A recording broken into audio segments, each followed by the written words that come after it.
Good morning. It's August the 5th, I think Monday, and I am attempting to do another video. I hope this goes well. Yesterday I did one that I felt like was so good and there was no sound. So that's not good. What good's a video with no sound? So if you were wondering if your computer was acting right, it was. There was just no sound. So I'm going to have to re-record part 2 and hopefully it'll go just as well.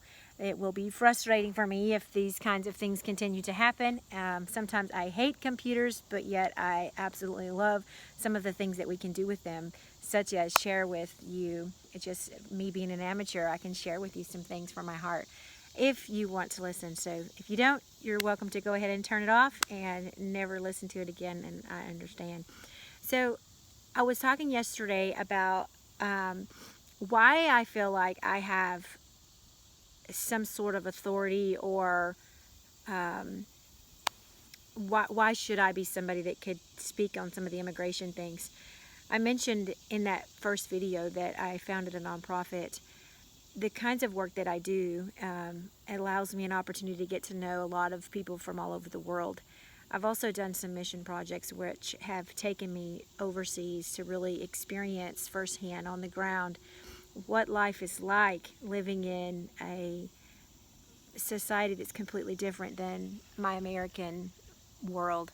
So I think that it is extremely good and important for each American person and people of other civilized countries to go outside of their box and see what it's like outside of that world, and maybe even into a world that you wouldn't really completely feel comfortable in, maybe what you wouldn't think you would feel comfortable in.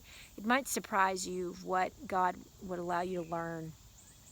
So the things that I spoke about refugees and asylees in that first video, I expounded on that in the second video. I think the thing that I was trying to express was that the experiences that I've had have given me some more insight to newcomers. I feel like there's a lot of people that want to know why, when newcomers come, if they don't speak English, why are they not speaking more English, and that frustrates them to be able to have to communicate with them and struggle through that in our business and life here in America. So I remember one of the things I was kind of on yesterday was the fact that whenever you have something happen to you and you have to go to a new country, you don't know what that could be.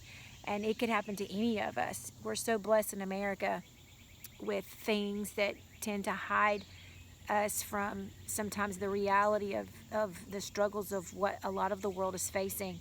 And we're so blessed. And we sometimes take that for granted.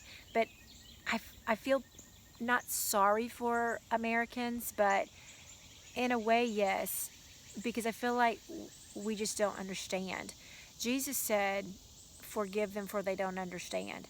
I think that's so key to us having a bigger heart and an understanding for each other, and an understanding that we don't understand, and a sensitivity to that, because we really think we do. We read reports, we read articles in the newspaper, we listen to the news, and a lot of that is so skewed, and it's written by someone who is receiving information kind of through a filter, and it can be a filter that they've put on, or that they're trying to portray a certain side of the story. It's really difficult, I know, for journalists and reporters to be able to report both sides well, especially when they don't have the experience themselves to really come at it at that angle. I know myself that, even my son is a reporter, and I know that it's challenging to try to get all of the information and learn everything so fast, and a lot of them do an excellent job at trying to educate themselves, but sometimes that's just the problem, that the system that we have doesn't really give us all of the information. So when we go out and we're on the ground at ground level with what's going on, we can sometimes have a lot more insight, especially if we spend time with people and really listen to them and kind of live life with them. Then we can grow and we can learn, um, and be able to speak from that regard. So people are kind of upset sometimes when we have newcomers come here and this English, their English is not great. Can you imagine something happen all of a sudden to America where we would have to all flee? You know, we're very fortunate that that hasn't happened, but it could happen at any moment. And I wonder if some of the countries that we would maybe escape to, if we could escape, because we would have to have all of our flights and visas and everything like that prepared for us to go, and that could be scary on a last minute decision that we would need to make to leave. And would the country that would host us, would they welcome us? Would they help us learn their language? Would they show us how to go to the store and buy goods and understand their money and speak their language and find a job? How do you find a job in other countries? What is it like? What do I need to be making? What's a good place to live? What's not a good place to live? These things are the kinds of things that newcomers are pretty much dependent on a nice American person to help them to know. So I'm very sensitive to the fact that we need to have a sensitivity to people who are trying to learn something and who are new here, especially English. I've heard people say this, and they say, if you don't know the language, why you even come? Why do you come? Go back to where you came from. As a matter of fact, there's a movie series, documentary. I think it's kind of like a reality show, and it's really interesting, and it was trying to express better what newcomers or what refugees and asylees and immigrants are experiencing as they have to flee for their safety. It's called Go Back to Where You Came From, and it was a Netflix original, I believe, and it's not even on Netflix right now, but you can look it up on YouTube and watch some of these videos, and it would give you a lot of insight as to what families are really, really, truly experiencing. It's neat because it's the country of Australia, who has some citizens who are really not happy about newcomers coming to their land, and they feel like taking their jobs, or not willing to work, or all these things that a lot of people in America tend to be concerned with. And it answers a lot of those questions, and it helps us to have better insight to why they would choose to do the things to flee for their life, and what would make them do something like that, even if it was in an illegal situation. Why would they risk their children's lives in a boat? That documentary is really good. It's called, again, Go Back to Where You Came From. I would really recommend for you to watch that entire series so that you get a different perspective of people fleeing from different countries and what they may be experiencing. And I think that would give a lot of people some insight and possibly a changed heart. And you may stick to your heart's decision on what you feel about immigrants coming into America and how they would come. But I would recommend those things for you to have a better understanding. That so we were talking about on my video that got erased, I think, why would a mom choose to leave and go illegally, not legal, to another country, risking being caught, getting in trouble, not being able to work easily, having to sort of hide, risking the fact that they could get picked up and thrown into some other country that's not even the country they came from. I know that some of the people from Central America that would come here illegal often are just thrown in Mexico somewhere and not even back in their home country, and people might laugh about that, but when you understand and have a better perspective of what would make somebody choose to do something like that and leave and go into another country illegal, then you might have a more sensitivity to it. Initially, even me, I'm like, okay, you deserve that. Go back. I don't know why we throw them in Mexico or not anywhere close to where they came from, but I'm sure there are reasons for that. Money's probably part of it. I don't really get involved in trying to make those decisions or figure that part out. But what I do see is the people right in front of me. There was a lady that was telling me her story, and she said she was escaping just a lot of violence in her area, in her neighborhood village, where there were a lot of killings, just random killings in the neighborhood. And I'm trying to retell this story, and I'm not going to do as well as she did actually experiencing the story. But this one really is strong on my heart even still every time I think about it. She was leaving with her children along with some other people, and they had found out that if they went through this swampy kind of lake area and crossed the other side, that they would have a chance to flee and run and go into a country not legally but illegally, but they would might have a better chance to saving their life, because so many of her family members had already died and been shot and killed, and their businesses and homes and land were taken, and they just didn't know what to do and where to go. So they're just running for their life, and they run realizing that maybe like right across the water over there is a land where it's so reachable that if they could just get across that water, then they would be able to start their life over. She'd already heard of people who did this, and it sounded positive, and they were able to escape and find a way to start a new life, and their children were going to school. And so this was something that she pondered for a long time, and she was very nervous about doing, because she didn't want to do it illegal, but she couldn't figure out a way to do it legal because there wasn't a way. So she decided one evening that she would gather up her children. Her and her husband gathered up their children, and she had an infant child and then some younger children, and a lot of people got together at night so that the soldiers that were surrounding the area wouldn't hopefully recognize them, and they would go across this swampy area very, very quietly and very slowly. Have you ever tried to not move water and get in it? Like, I've done that as a child, like to see how still I could make the swimming pool and not make a single wave, or in the bathtub. It's not easy to do. If you even move a little bit, the water will make a sound. Well, I could imagine these people at night trying to go through an area of absolute terror with possible soldiers at any moment catching them. And they had the baby strapped onto them, and I'm not sure what all they were trying to carry, but hopefully their children, and that was it. And she was going across this area, and her baby started to cry, and she panicked, and she took the child and she pushed the baby under the water so that it wouldn't cry, and reveal to any soldiers that might be nearby that all of these people were in the water.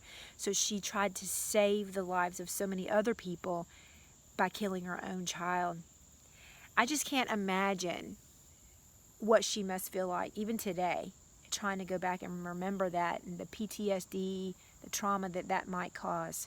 She arrived, but she has to live with that one child she had to kill in order to save the lives of so many. Now, I don't know what I would do in that situation, a sudden panic. I don't know what I would do. I would like to think I wouldn't drown my child, and I guess we would all die. I don't know. I don't know what I would do. I think that this mom probably thought through these things even before she made the decision to get into the water. I think that life had to be so terrible that she felt like that was the only alternative that she had. I don't really know of moms that would ever risk their child's life like that if they didn't feel like there was no other alternative. So that's just a story I wanted to share with you that might help you to understand better some of the kinds of things we're dealing with here. War is not easy. It causes people to be displaced.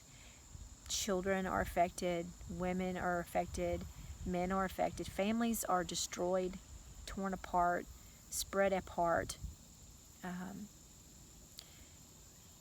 Parents die, and it brings about orphans.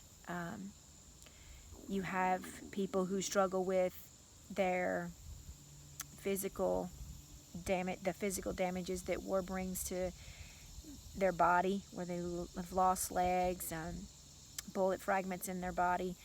And I see that. I see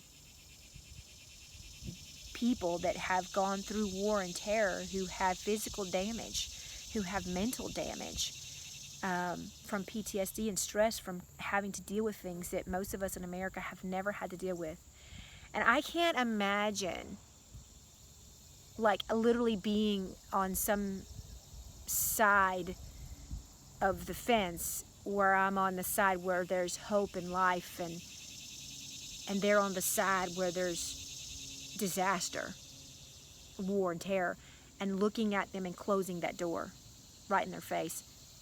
I can't imagine being the person that had to be right there at that gate, guarding the gate. But at the same time, there has to be a line drawn. That's how I feel. I feel like we must have some rules, and we must try to do our best at protecting our own country, because what good is it when we bring everybody here with no rules and no regulations or anything like that, and just open everybody up for the same kind of disaster? So there's got to be a safe place, and I don't know how to make that happen. So I want you to know that I'm not for opening the country and exposing it completely with no kind of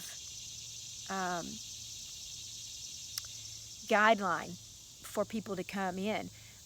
But at the same time, the answer to that is not easy, and I can't imagine the people who are in a place to try and figure that out, because I don't really think that there is a great answer. So I was saying that the United Nations groups together countries who try and make decisions on these kinds of things going on in the world. And I don't know if they're corrupt. I don't know if they're not. I'm not in those meetings. But I can't imagine having to be a part of that and trying to make a decision and trying to make the perfect decision that everybody else is going to like. I think that we are not able to completely understand and have all of the pieces to make the best decisions, and be over here trying to say that somebody made the right or the wrong decision. But what I do know is that when all these decisions are made from the top, it affects people at the bottom a good way or a bad way. And I'm seeing that sometimes it feels like people make decisions at the top that affects the people at the bottom, and they don't understand how those decisions are affecting. And sometimes they don't care. And sometimes they might care, and sometimes they may understand, and I don't know that they understand. I don't feel like they understand. I don't feel heard. So I think that we have to offer grace and mercy and pray for our leaders. We need to be praying for them to have their eyes open, to have their hearts full of Christ, to have one another to be unified. And there's not a real fix to this. I don't feel like there is until Jesus comes back. We're going to be dealing with poor and war and terror and poverty and all these kinds of things. We're going to deal with this, but we can't just turn our head and ignore it. So whoever has made decisions, they've made the decisions, and now we have people facing us that are right here in our land. Whether they're supposed to be here, they're not supposed to be here, how they got here, what they're doing. Really, I can't solve that, resolve that, or make a God decision on it, because I don't see the whole picture, and I haven't been in their shoes. So the best that I can do as a Christian is to love them right where they are. We have a lot of people who are missionaries in America who go to other countries just to share about Jesus with them and to help them and to just be somebody that could bring hope and, maybe resources and things to a community in need. There are countries that we have been trying to get into and haven't been able to go to, and the doors have been opened. As a matter of fact, some of these countries that are difficult for us to get to are flooding out of the people are flooding out of those countries, coming into America. And I don't want you to think that there's so many people that, that it's just scary, overwhelming. It's 65.7 million people that are displaced around the world. 20 million are, actually get refugee status. Of the 20 million, America takes less than 5%. So it looks like a lot of people fleeing here and what you see on the news and media, but really, I think it's Africa and Turkey that take the majority of refugees and displaced people and welcome people into their country, possibly because those countries are closer to some of the things that are going on. So America really isn't taking as many as what we might think. And I'm not saying that we need to take more or less. I'm just saying we need to have a heart that is more sensitive to what's going on. And we need to be praying about it. We need to be asking God, what is our part in this? And not ignoring it and not making it more difficult for the people that have come. I think that people are really hard on newcomers, especially like when they don't have the language. Let's say that. How, when your number is called to be able to go to America or to another country, you don't even know for sure what country you're going to go to. So you don't know if you're going to have to speak French or German or English. You don't know. And many of them try to guess and start studying the language. But when they come to the country, they've not been around English-speaking people very often. And so their ear hasn't become accustomed to it. And so it just takes time. Where's that window of grace where we can offer them time to learn the language? Because they're not going to sound like us or pick it up really easy. And I can't imagine having to learn another language really quickly for my survival. So that's something that I'm very sensitive about, is for us to recognize that we have to be sensitive and offer time for these people to learn new things. And language is one of them. So Asha's Refuge helps to teach conversational English, and it's hopefully conversations based around the kinds of things that a newcomer would need to know. Their documentation, their job skills, life skills here in America, good apartment living, healthy habits, going back and forth to the doctor, understanding how to express to somebody that you're not feeling well, what's going on with your body, helping the elderly people. A lot of people that come out of these camps they're of all ages, and they're from all over the world. So people ask me, where are they coming from? The people are coming by order of the State Department. So how does that work? I think people are wanting to know that too.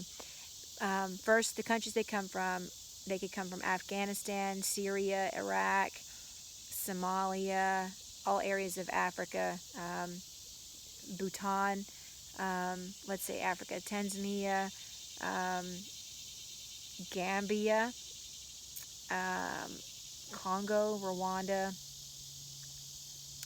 Tanzania, did I say that already? Burundi. So there are people that are coming from all over the world, basically, is what I want you to know. And the refugees that are coming are legal. And all immigrants are not refugees. All immigrants are not asylees. All immigrants are not out to hurt us.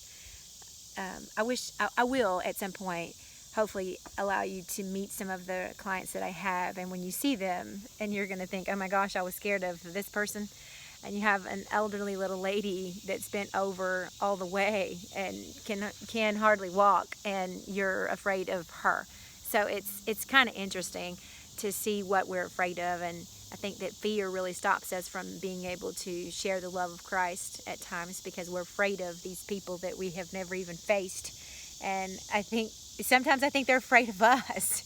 So it's real interesting. And so people were asking about how do people come. So each state sets a number that they believe that they can absorb of people that they can absorb to help. And it's set by the State Department. And the State Department technically will connect to the resettlement agency in each city. Memphis has a resettlement agency named World Relief in 2012. That's who became the resettlement agency here. But it was Catholic Charities of West Tennessee used to do it. They started in, I think, 1975, which was my birth year. So that's how I easily remember that year. I don't normally remember years. But they started, and then they kind of allowed the Resettlement Agency to be World Relief in 2012.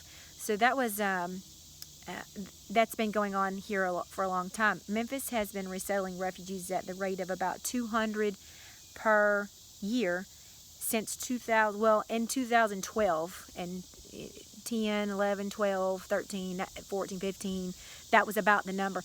That number is very much decreasing, though, because of the new rules and laws that President Trump is making. That number is decreasing. And that doesn't make me sad exactly, except for when families are trying to reunify, and that makes them nervous that they won't have their mom or their daughter or somebody here, or their spouse. I think that gets really nerve-wracking to a lot of our clients when that happens, and I can understand that. It makes me sad for them. But at the same time, I do think that there has to be some sort of order, because on the ground there's much to do. There have been people coming to our city for a long time, and I don't feel like the plan has been great for them. So I have some ideas that I feel like the Lord has given me over the years to try to make it better for newcomers in our city in Memphis. But it's tough. It's tough because it seems like every organization that has, they have their goals in mind, and they have their own way of feeling like we need to do things, and they take each part of this immigrant, I don't know if I want to say issue, but they take each part and take it to heart. And everybody has their own ideas, but I really pray that our city could come together and make this happen better. I think that if we did, we could be one of the first cities to really, really learn to accept newcomers in a better way and really welcome them. And I think that our city would be blessed by it. We might not think so. I've got a bee hovering over me. But we might not think that that's true, but I think from what I've seen, that the newcomers that we have worked with are actually bringing a lot of benefits and advantages to our city. So hopefully I'll get to talk about that soon. How many times did I say in a video? I think the last time I did the video that did not record, I was saying to count those, and if I do too many, maybe this is not the kind of thing for me. All right, this little bee is trying to bother me. Maybe it's telling me that time's up. It's about 30 minutes, so I am going to go for today. I hope that you've enjoyed this video, and I'm looking forward to making more videos for you. Please feel free to comment or email me at jamie@auschwitzrefuge.org if you have questions or want to talk more about this. I would love to do that. I want you to know that Jesus loves you. I'm checking out today, and I'm looking forward to getting to know some of you. Thank you for watching.